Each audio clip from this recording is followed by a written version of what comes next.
Well, we're into Hebrews chapter 5 tonight, so I'll ask you to join me there. Hebrews chapter 5. We've kind of been putting ourselves in some Jewish shoes. What would it have been like to have been a Jew, in particular in the shoes of former Jews who are now Christians? And so it's difficult for us to put ourselves in those situations, but we try, and especially tonight, because as we think about what would have mattered the most to a Jewish person, there was nobody more respected in the whole realm of what it meant to be a Jew and their religion than that of the high priest. So the old covenant is really a kingdom with priests. But what we see in Hebrews is that the new covenant provides a kingdom of priests. So the writer of the book of Hebrews had to show that those who had forsaken the Jewish religion were actually doing the right thing, because they'd given up the high priests of that covenant, really hadn't given up anything, but in fact they had gained so much more through this new covenant system and with Christ as their high priest. So what we saw at the end of chapter 4 was 4 characteristics given for Jesus being our high priest today. 1, he passed through the heavens. 2, he is the Son of God. 3, he was tempted yet without sin.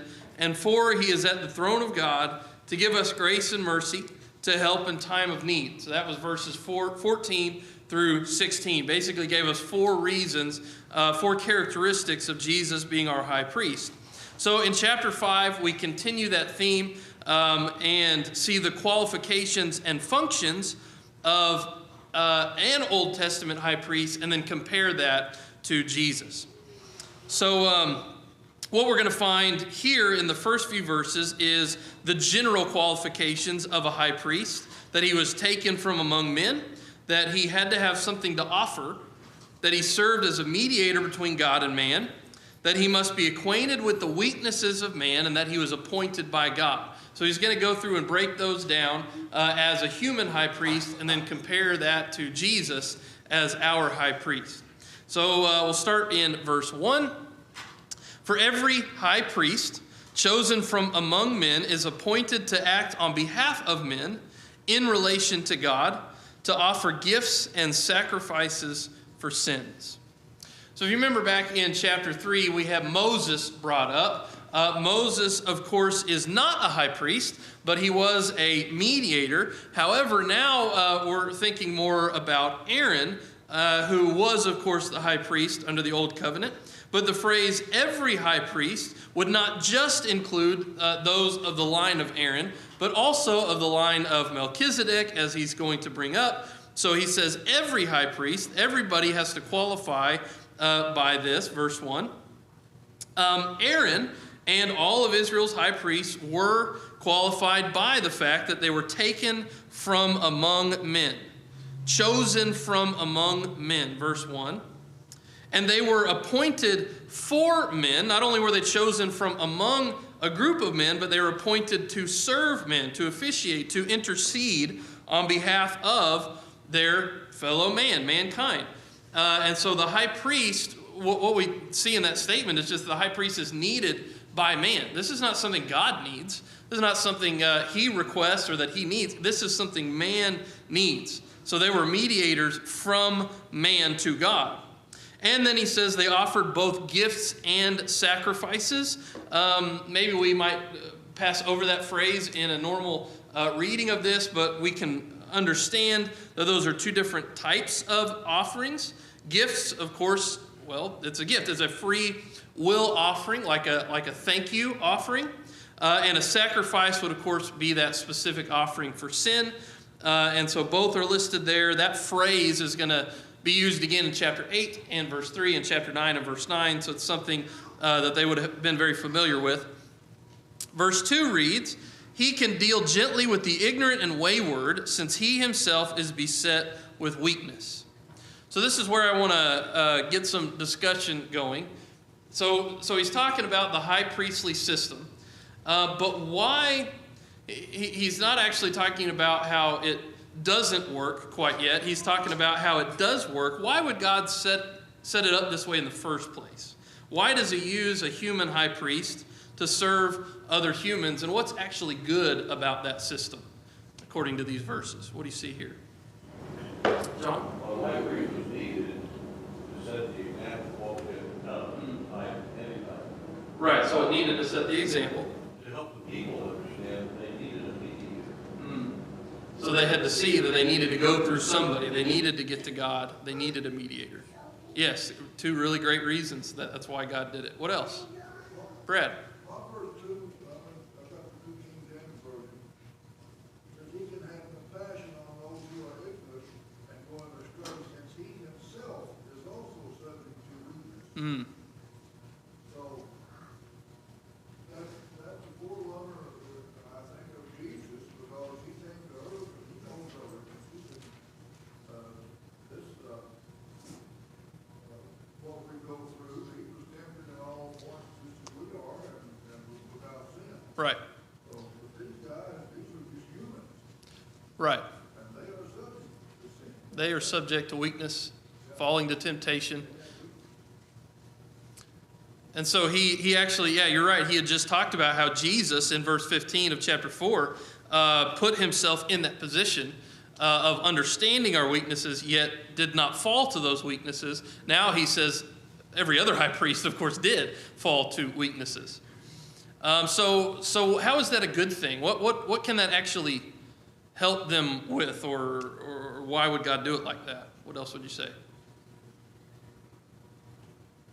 Jerry? Well, I think in general, people have a fear of God. We should have. I think the fear of God was the punishment. Right. For being doing things against God. And oftentimes high priests should be someone that could, just be a tool for God to use to keep his people straight. Yeah. This guy is a tool that God uses to keep his people straight. Okay. Any other thoughts? Verse 2. Yeah, Bill. Maybe they just relate better. Well, isn't that what it says? I mean, he can deal gently, or as Brad's version, compassionately. They can relate, can't they? They've been there. They understand what it means to be man, because they literally are man. So they have that compassion. Yeah. Jerry. Well, and also, people like leaders. And I think God should give them an opportunity not to be led astray, but high priest leaders, Right. yet they need a leader. Yeah, people naturally need somebody to lead them. And so this guy can play that role. Okay, so the word translated compassion or gently there in verse 2, it means literally to feel in between.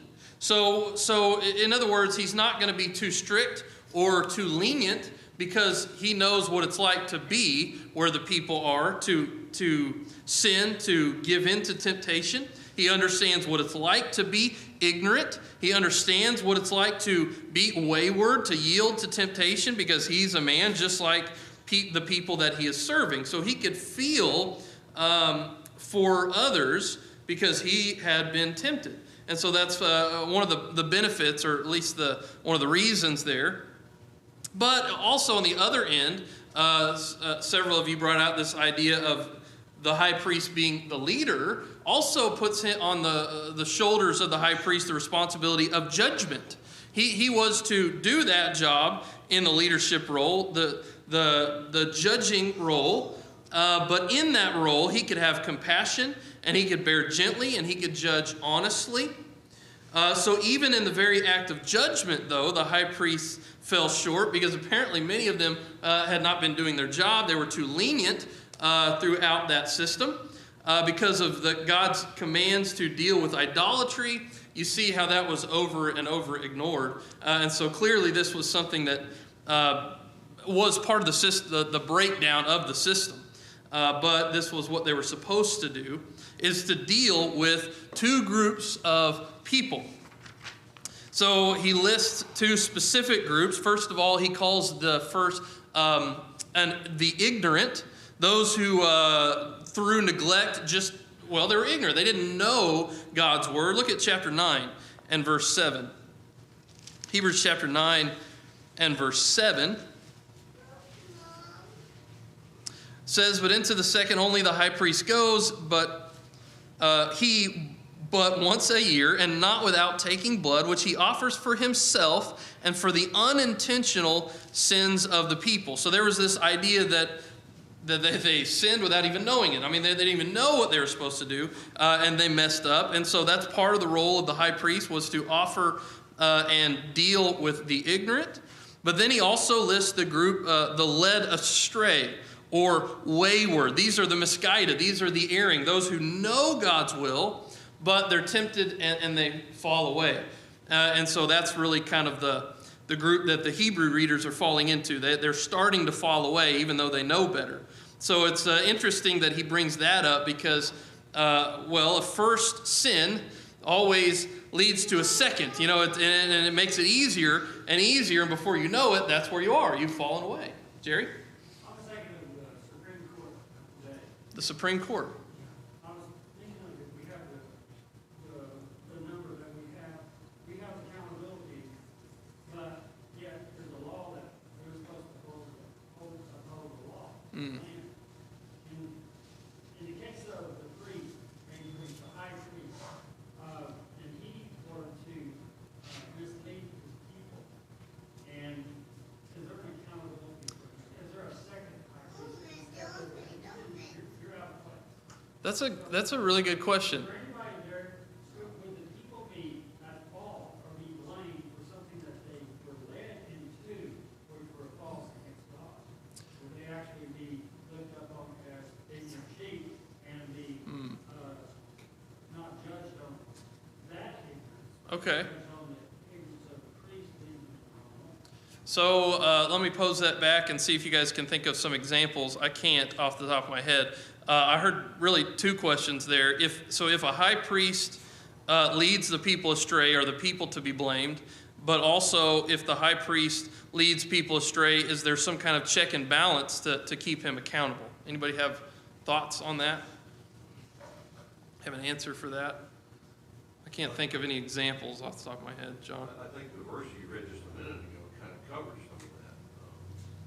It would have been sin in either way. Right. Unintentionally or intentionally. So, Well, I mean, yeah, it's not like the people would get a free pass just because they were led astray. I mean, we see that over and over and over again. But if there were dependence on the high priest giving them the right kind of information, they were led astray, would they become accountable in God's eyes? Would they actually be punished for that if they didn't know? Because the priest had something that was wrong leadership. Again, I'm really struggling with examples, but go ahead, John. we had a lot of kings, even of Judah, that led people astray. The kings of Judah led people astray. Even if they were ignorant, they were still guilty. Right, so the people under the kings of Judah were ignorant and still guilty. Sam? To say people aren't responsible is like saying the devil made me do it. Right. The devil made me do it. Wrong doesn't mean that you're absolved of any responsibility person. Right. And of course, I'm thinking of Acts 17, where Paul explains God overlooked some former ignorance. I don't know how that fits into the situation, but I think there are plenty of examples where even under the Old Covenant, they weren't just, free to do whatever they want just because they didn't know better. Christina? Are you saying that there was a group of ignorant people and a group of those who were led astray?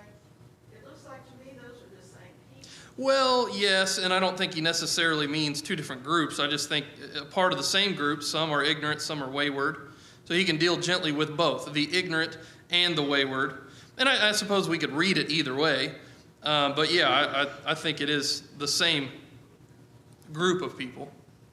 John? I'll add just one final comment and be quiet.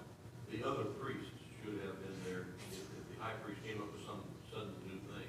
The rest of the priests were responsible Right. to know the law and help him back into the way. Right, so there are other priests to help him back in. Sam and then Brad. That's what I was gonna say. Okay. That's a priest's job. Right. Could they kick him out?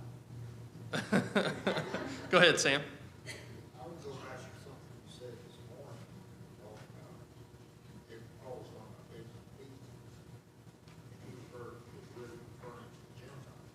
Right. And I'm wondering if maybe the writer here is setting up saying, I don't care about this other people do it because they're ignorant. You know better. Right. Because you know God's will and cause. Right. Yeah, they are the ones that should know better. Yeah, that's right. Okay. Let's see. So I can't remember what we were normally talking about. Okay, so the ignorant and the led astray, and eventually, you become one who falls to temptation. You've fallen away. It really only takes one mistake to then lead to another and another, and before you know it, you're wayward. And so he is there to deal with these who are ignorant, those who are wayward, but he's going to do it gently because he can feel with compassion what that is like. So the human high priest is himself beset with weakness. He is encompassed with infirmity. In order to be merciful, it was needed that the high priest would be in sympathy with men by experiencing the same temptations and infirmities. So again, this is the whole point is this is why God set it up that way. And as Brad brought up earlier, chapter 4 and verse 15, that's what Christ did. Christ took on the weaknesses of man, but yet he didn't fall to them. Okay, verse 3, Hebrews 5 and verse 3, because of this, he is obligated to offer sacrifices for his own sins, just as he does for those of the people. So now we're starting to see the negative side of the system.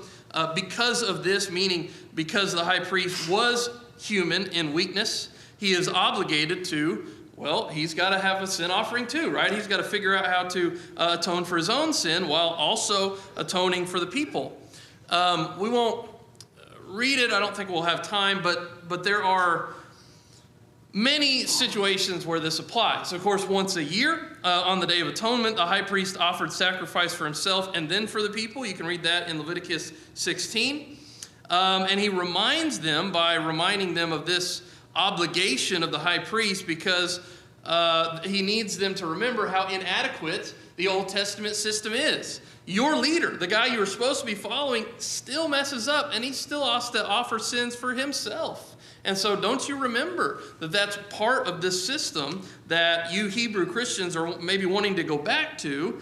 Now, there were other situations they offered whenever they sinned specifically or like on a special occasion, special offenses, we might call it, Leviticus 4, 3 through 12, and then also in all the other times, the daily, the weekly, the monthly, the yearly sacrifices, as he offered sins for the nation, he had to do that for himself. So in all of these, it's every time an acknowledgement of his own guilt, of his own sin, right along with the guilt and the sin of the nation. Into verse 4, and then I'll ask again for some discussion. Hebrews 5 and verse 4, and no one takes this honor for himself, but only when called by God, just as Aaron was. So what does this verse mean? How does that have anything to do with this? And then what are some examples of people who may have done this very thing that he talks about? What does this verse mean? Have any thoughts here? Appointed by God, it's not just somebody saying, hey, I'm going to be high priest. Right, he has to be appointed by God. He's got to be right the right line, and you can't just step up and say, hey, I'm going to be high priest, right? It doesn't work that way. So what are some examples of that? What happens, not just in the high priest system, what happens when somebody takes a leadership role for themselves that God did not appoint them to? Can you think of some examples when that may have happened? Saul offered the sacrifice. Yeah, Saul had offered the sacrifice himself whenever he was waiting for Samuel. That's a good example. Jerry? Well, Aaron, did he kind of took a leadership role when he made the calf? When he made the... Golden calf. Oh, the golden calf. Yeah, I mean, he was already in a leadership role, kind of, but he certainly led the people astray by making that golden calf. And so we look at that situation, we say, what happens whenever he stepped up in a way that he shouldn't have? That was bad, right? Bad things happen. Other examples. Nadab and Abihu, right? Offering the wrong, or using the wrong kind of fire to offer a sacrifice. Bad situation there as well. Bad choice. The two priests that were, not high priests, but the two priests that gave the meat at the beginning for the offering, they took it and wrongly used it, they were punished. Was that, who is that? Not Phineas and Hophni, was it? Is that who you're talking about? Phineas? Yeah. With the meat? Yes, for sure.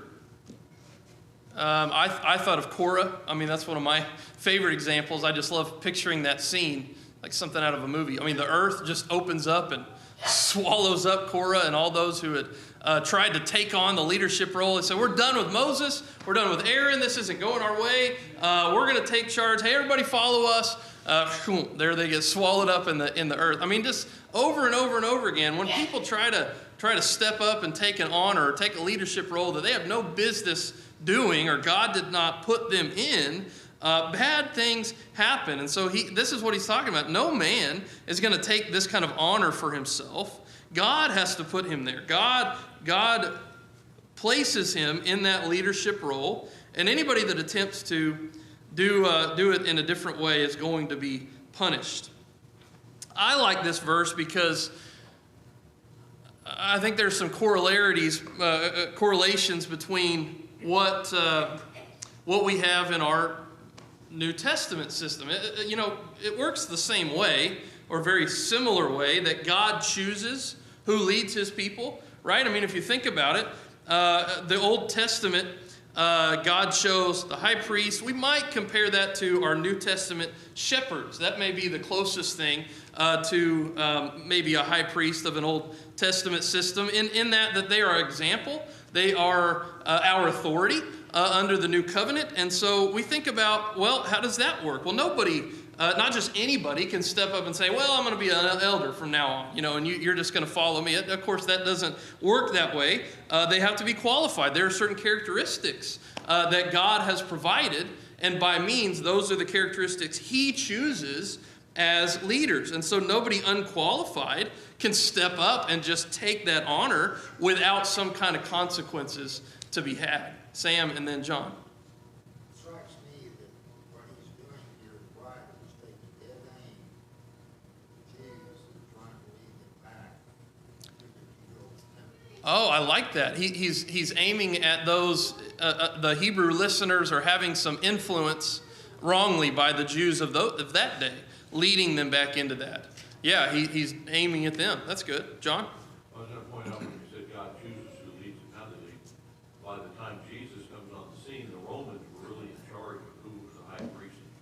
They paid for that privilege. So whether or not they were actually in the lineage and should have been there or not, Right. It's always been an issue. So they allowed politics to play a major role. Right. So John reminds us that under the Roman system, the days of Jesus, the Romans really were the ones choosing the high priest. So it became a political move rather whether or not they were qualified or chosen by God. They ended up making that choice, and of course we see the devastation that led. So again, we are under a system in a similar way that God chooses who our leaders are, in the sense that he gives us scripture to follow. And so if God chooses our leaders, and we follow that line of thinking, then ought we not respect our leaders? Ought we not honor and listen to and submit to those who truly are chosen by God under their qualifications in the New Testament, and not be ones who would rebel against them, that is, our shepherds that we might think of today. Now, unlike elders today, the high priest not only had to be qualified, but they did actually have to be born in the right family. I mean, they had to have the right dad in order to be a high priest. It was necessary to be born into the priestly tribe, thereby being appointed by God to be a high priest as well. So this calling is actually different than the way he talks about Jesus being designated. Look a little ahead. We'll look at this next week, but verse 10. He uses a similar word, but it's different. Being designated, not called, but designated by God, that is Jesus, by God a high priest after the order of Melchizedek. So again, a little bit of a contrast there between Jesus and the high priests of the Old Covenant. So you don't have to be born into the right blood to be an elder, to be a leader in the Lord's church, but you do have to be born into the right family. You have to be born into the right spiritual family, that is the family of God, to be a Christian. So just as priests had to be born into the right tribe, we have to be born into the right family of God, that is the church. And of course, we enter into the family of God through our obedience, through our repentance, through our baptism based on our faith, and we then are a part of the right bloodline, so to speak. Any other thoughts through verse 4? Look at verse 5. Hebrews 5 and verse 5. So also Christ did not exalt himself to be made a high priest, but was appointed by him, who said to him, "You are my son. Today I have begotten you." So now the writer switches from the general qualifications of Old Testament priests to now Christ's qualifications, comparing that to the high priesthood through Aaron. So he had really just done this in chapter 4. We talked about it last week, the 4 characteristics. But now, through verse 10, really, we're going to stop at 7 today, but through verse 10, we see Christ's qualifications as high priest. Basically the same thing, just in a different way. He was appointed by God. He was taken from among men. He had something to offer. He was acquainted with the infirmities of men. He served God for man. He was that mediator. But he also completed God's will by virtue of his suffering. So he's going to kind of rapid fire list these things off throughout these next few verses, basically reiterating the same thing he's been saying about Jesus since the opening words of this letter. Christ did not glorify himself. So in verse 4, he just said, nobody takes honor of themselves, and Christ is the same way. Christ did not exalt himself. Jesus said this about himself, John 8 and verse 54. If I glorify myself, my glory is nothing. It is my Father who glorifies me. So we remember that about Jesus, that he was placed into this position as Messiah, as high priest, as king. And so he was given that power and that authority. God is the one who lifted and glorified Christ. Jesus did not usurp this position.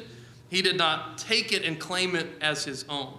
So that's part of what qualifies him as our high priest under the new covenant. Verse 6, he goes on to say, as he says also in another place, you are a high priest, or you are a priest forever after the order of Melchizedek. So this, he's used that phrase another place a couple of times. I just have to assume he says that because they know exactly what he's quoting, but you may not. So it's Psalm 110 and verse 4. They should realize that that is talking about Jesus. This made Jesus both priest and king. This phrase, you are priest forever under the order of Melchizedek. So Jesus is not from the bloodline of Aaron, of course. And this is part of what made the ordinary Jew struggle, that a priest could function as both. Priest and king was something that was very difficult for them to accept. Now, these two verses bring together two very important titles that the Hebrew writer has been stressing. So he says these things over and over and over again to draw this point, but sort of this might be a summary, that Jesus is a son and Jesus is a priest. So he's noted that several times, but by quoting Psalm 110, he brings this full circle for the readers of the Hebrews, that would have been something they were familiar with. And again, I don't think we'll take the time to read it, but read Psalm 2 and Psalm 110, and that will kind of bring those two titles together, prophesying about Jesus. These are also brought together in chapter 4, verse 14, as we just read, and then we'll see it again in chapter 7 and verse 28.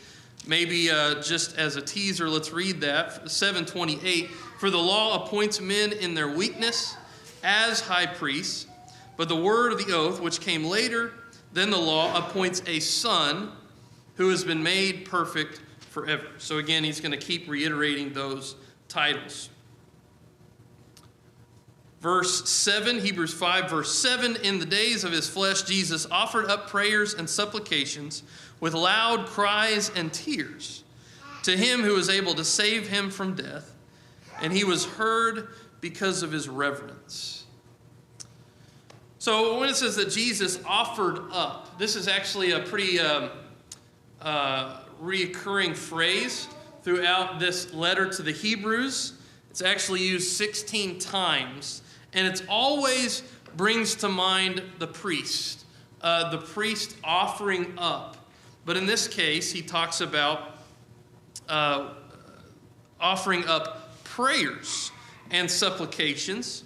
And then he uses the phrase loud cries. This is supposed to bring to mind Jesus' humanity. The kind of cries that you might utter under extreme stress and tension and pain and difficulty, the kind of things that man does not choose to utter, but they just come out whenever you're struggling. Jesus experienced times where he had to do that, where he had loud cries and tears. And so this just reminds us just how human Jesus really was. And then this is where we want to spend a little bit of time. To him who was able to save him. What God is able to do is not always what God wants to do. Does that make sense? What God can do is not always part of God's plan. Go over to Ephesians 3 for a moment. Ephesians chapter 3 and verse 20. Probably will recognize this passage, Ephesians 3 and verse 20. Now to him who is able to do far more abundantly than all we ask or think, according to the power at work within us. We know that God is able to do, anything. He's able to do anything up to the point of saving Jesus from death. God could have saved Jesus from death, but he didn't. So just because he can do something doesn't mean he will do it if it doesn't go along with his plan, if it doesn't match up with his will. And in this case, it didn't, and therefore it wasn't granted. So you remember the prayer of Jesus. Matthew chapter 26. Matthew chapter 26. And then I'll ask you a little bit about this with the time that we have left. Matthew 26, 38 and 39 is a really good example of what he's talking about. Matthew 26, 38 and 39. Then he said to them, my soul is very sorrowful, even to death. Remain here and watch with me. And going a little further, he fell on his face and he prayed, saying, my Father, if it be possible, let this cup pass from me. Nevertheless, not as I will, but as you will. So this is a great example of God able to do something that he's not willing to do. So if God could save Jesus, he didn't. Why did he not? And what is this prayer about? If we connect this to what's being said in Hebrews, what did Jesus actually pray for? Jerry? Well, Jesus was king, so he pleaded for God's intervention in what it's about. And like we pray for someone that's sick, or we pray for ourselves, for a situation that we would like God to intervene in and bring it back to what we consider the answer to the prayer, or positive side of the prayer. I think because of Jesus being human, he was, not only was he obligated, he was, as humans might, in a moment of death, ask for a Savior. So we read this prayer as Jesus' human side of him wanting to stop his death on the cross. Okay. Okay. Brad, were you going to say something? Basically, I was gonna say probably the same thing, but it shows the human side of Jesus, and the reason God was unwilling to do this was the plan that was before creation. Right. It had to be. Yeah. So, and Jesus, the man, knew what he was facing, Right. and knew the pain and the shame and the guilt that was put on him. So God could have stopped it all, but this was God's plan from the beginning of creation, and so he wasn't going to stop it. It didn't match with his will. Other thoughts? What does Jesus mean in this prayer? John? Well, first of all, Jesus knew that somebody was listening. The example to us is, if our faith is there, we know that God hears us. Right, like John 17, he says, I pray so that people can hear me pray. So, okay. So he was confident that he would be heard. Secondly, he prayed according to the will of God. He Yes. expressed his desire, but he placed God's will above his own. Right, so it's not a shortcoming of faith in any way because he still places God's will above his own. Great point. Christina? You know, on the cross, I think that, and in this case, Jesus, I mean, the physical part of it would have been horrible.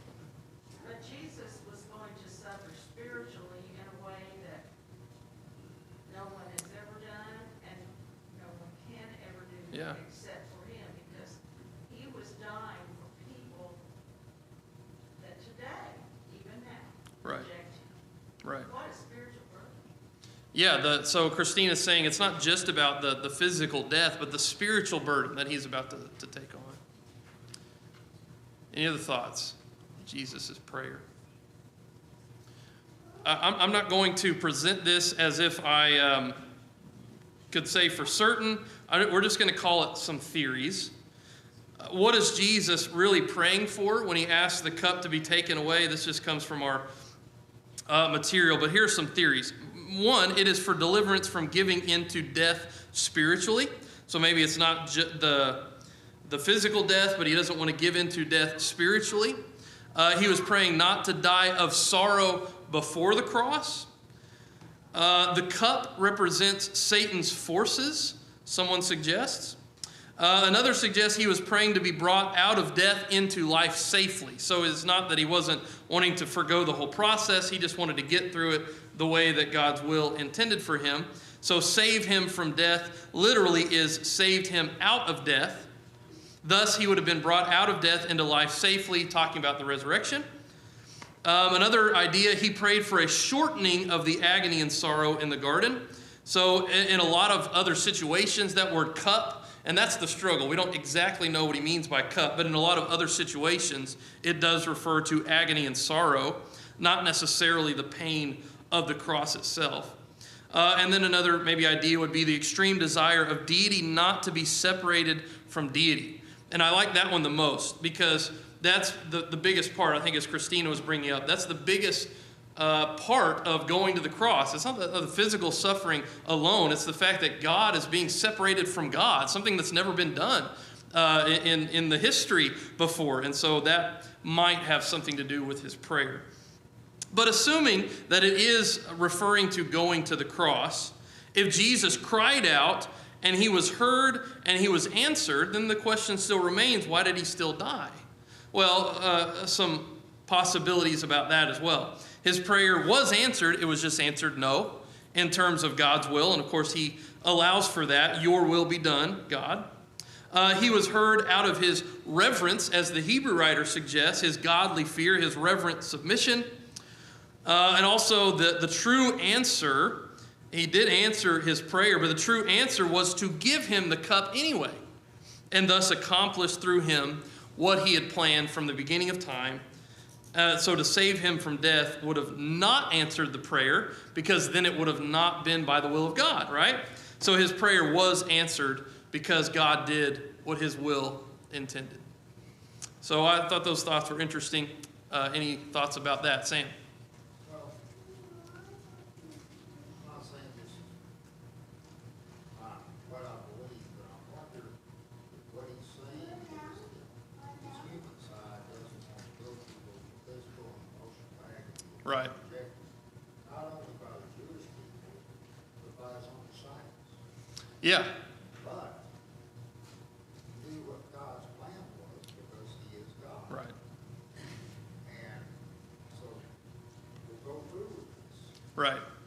Yeah, so Sam's bringing up the idea that he's going to be betrayed by his friends, betrayed by his people, the Jews. There's so much encompassed in that that it's very wide what he's referring to. Don? I can't always hear what others are saying, so I may be repeating. But I think what the cut for me in Jesus' experience was that suffering that he was about to go through. The shame, he talked about the shame as well as the physical pain. I think the suffering that he didn't want to, he was willing to die. Scripture makes that very clear. He was not, I don't think he was afraid to die. I think he, like any man, he didn't want to go through the pain. We all say, I don't want to die, I just don't want to go through the process of going Right. through it. Right. I think that's where Jesus was. Yeah. And his prayer was that cut might pass, and it seemed like it did in record time, basically. He was Right. on the cross just a short time. Yeah, his agony, his suffering was shortened, and so it could be just that human side of him asking to shorten that for sure. So, as we conclude, Hebrews chapter 5 is just another attempt. I mean, this is everything that we've been seeing. The Hebrew writer is trying to prove Jesus is better. He's trying to prove to his readers that Jesus, the Christ, and the new covenant is better than the old. And so the last verse we read, Hebrews chapter 5 and verse 7, I believe not only helps us understand the point of the writer, but brings a pretty good conclusion for our lesson today. Hebrews 5 and verse 7 again reads, "In the days of his flesh, Jesus offered up prayers and supplications with loud cries and tears to him who was able to save him from death. And he was heard because of his reverence." However we might view the cup and the details of the prayer of Jesus, I think it rings true that if in the time of Jesus' need, maybe we say his greatest need, Jesus, who is God, offered up prayer to God. If Jesus did that, if Jesus prayed, then how much more do we need to pray? How much more do we need to go before God in the time of our greatest need? Brad? Well, this New King James Version offers this, who in the days of his flesh, when he had offered up prayers and supplications with vehement cry, just that word vehement rather than loud, I think it shows more emotion His emotion, his agony, his suffering, and the sweat like drops of blood. Yeah, vehement and loud cries and suffering and tears and the emotion that he's going through. And if when Jesus is in a place like that and he chooses to go to God, he chooses to pray, he chooses with prayer and supplication to go before the throne of his Father, then in our time of need, in our suffering, in our emotion, whatever emotion that may be, how much more so do we need to go to God? Yes, there is a whole lot to be learned by suffering, and that's where we're going to pick up in verse 8, as it suggests. But in our suffering, we ought to use our suffering as an opportunity to bring us closer to God. Jerry? Well, I was thinking of when you wake up in the morning, you start seeing the sunrise, you see a shadow come next to you, and it changes the position as the sun rises. And all of a sudden, when the day comes, you don't have a shadow. And I think at that point, you are in line with God. Or in retrospect, Jesus was in line with God all the time. That shadow disappeared just for a brief period of time. But God was always there. I mean, we could see